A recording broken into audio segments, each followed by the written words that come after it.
This is the download from Sounds Profitable, the most important news from this week and why it matters to people in the business of podcasting. I'm Manuela Bedoya.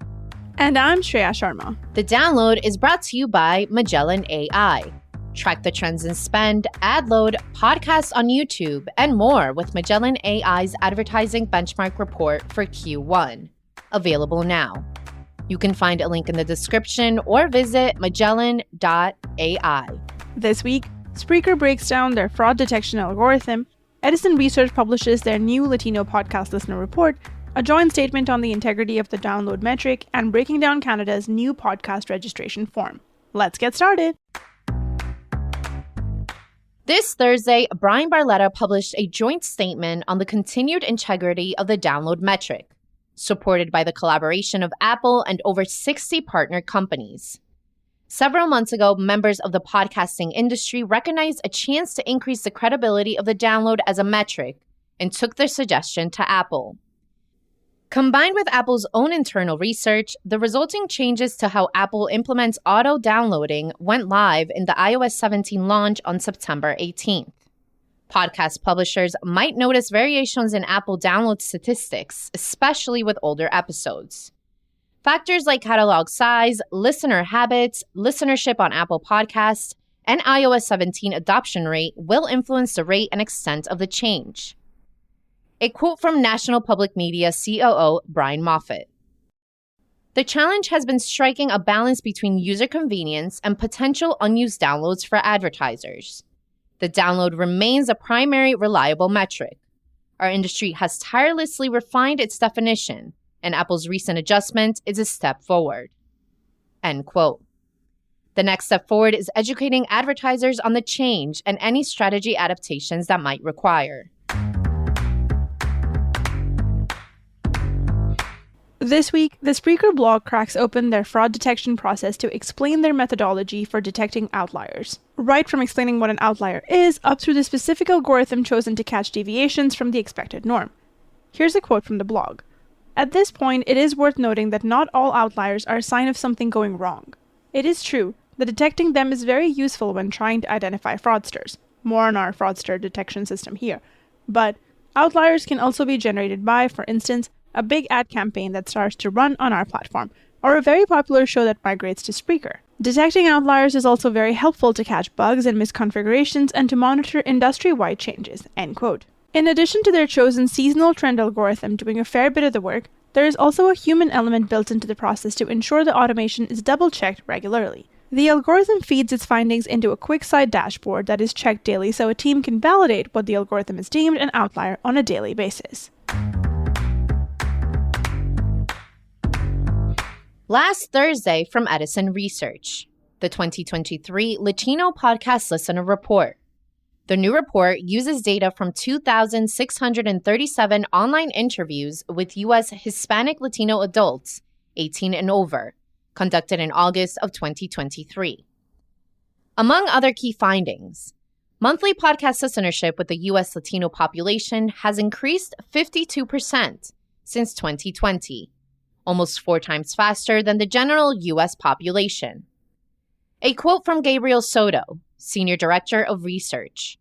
Investing in Latino podcasts is about more than diversity, equity, and inclusion. It is also a smart business decision. There are more Latino podcast listeners than ever, and they are interested in purchasing products from podcast advertisers, paying to subscribe to podcasts, and even buying merchandise from podcasts. End quote. 49% of respondents have purchased a product or service as a result of hearing it advertised on a podcast. 50% say their opinion of a company is more positive when they hear it mentioned on a podcast they regularly listen to. And 53% of Latino respondents who consume Spanish-language podcasts say they find the ads on those shows more relatable.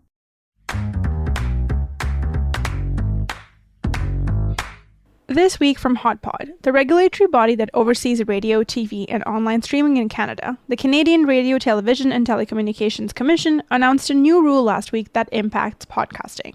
Any online streaming service that operates in Canada, offers broadcasting content, and earns $10 million in annual revenue will need to complete a registration form with the CRTC by November.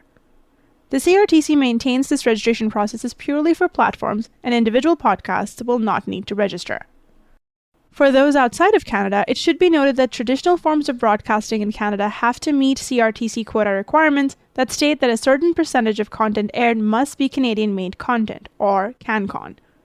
It's likely that this move to register the big names in podcast distribution might be the first step towards CRTC requiring podcast distribution in Canada to platform a certain percentage of CanCon podcasts, bringing podcasting more in line with Canadian broadcast TV and radio. Finally, it's time for our semi-regular roundup of articles we're calling Quick Hits. These are articles that didn't quite make the cut for today's episode but are still worth including in your weekend reading. This week, nearly half of data used for ad targeting is wrong by Jack Neff. A reminder to those in the podcast space to work with partners that are meticulous in both their accuracy and purging of what they find to be inaccurate. TV and film producers prepare for potential post-strike production logjam by Tim Peterson, a predicament that could lead to more new productions being piloted as podcasts wildly await for the post-strike traffic jam to clear.